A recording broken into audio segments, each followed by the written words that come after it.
Salam dostlar, Filistin barədə uzun bir müddətdir proqnozlar vermirdim. Filistin barədə bu baş verən savaşın bitirməsi ilə əlaqədar olaraq öz fikirlərimi, rəylərimi deyirəm, istəklərimi yox. Bir çox adamlar çünki bu barədə suallar verirlər. Trump gözəl bir oyun oynayır. Bir tərəfdə savaş bitirir, bir tərəfdə də başlayır. Yəni deməyim odur ki, acaba bu hiss etdiyim gələcək olan 3-cü dünya savaş növbəti bölgə hara olacaq? Yəni Filistin savaşı növbət hələ ki bir dünyada bu barədə çoxlu ölkələrində insanlar ayağa qalxırdı, artıq idarə olunmaz bir hala gəlirdi. Ona görə də bu sevinci bağışladı ki, yəni savaş güya bitir. Bu müvəqqəti Filistində dayanan bu savaşın arxasında başqa hansı bölgə var sizcə? Bu o demək deyil, mən bunu istəyirəm.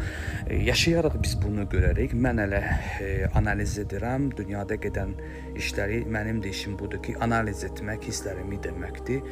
Allah qorusun. Yəni ki, bu adam Ukrayna-Rusiya savaşı da bitirəcəyi dediyi zaman mən demişdim ki, bu savaş bitən deyil. Amma Filistin-İran savaşı müvəqqəti olaraq dayandıracağı demiş videolarım yəqin ki, çox adamların, izləyənlərin yadındadır.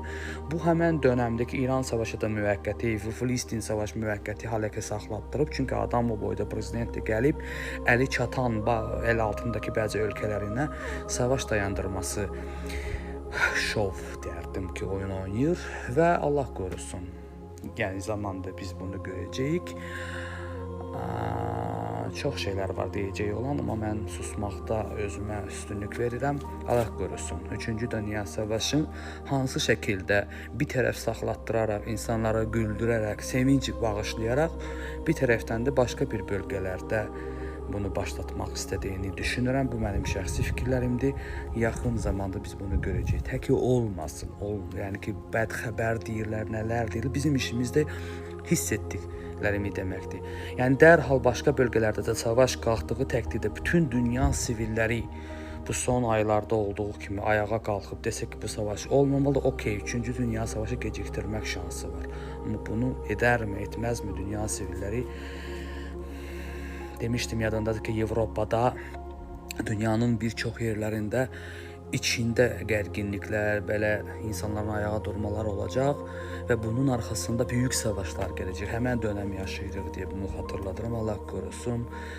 Bu mənim son zamanlarda proqnoz vermirdim, bu mənim proqnozumdur. Allah növbədə olan bölgənin başlayacaq olan savaşlardan qorusun. Sağ olun.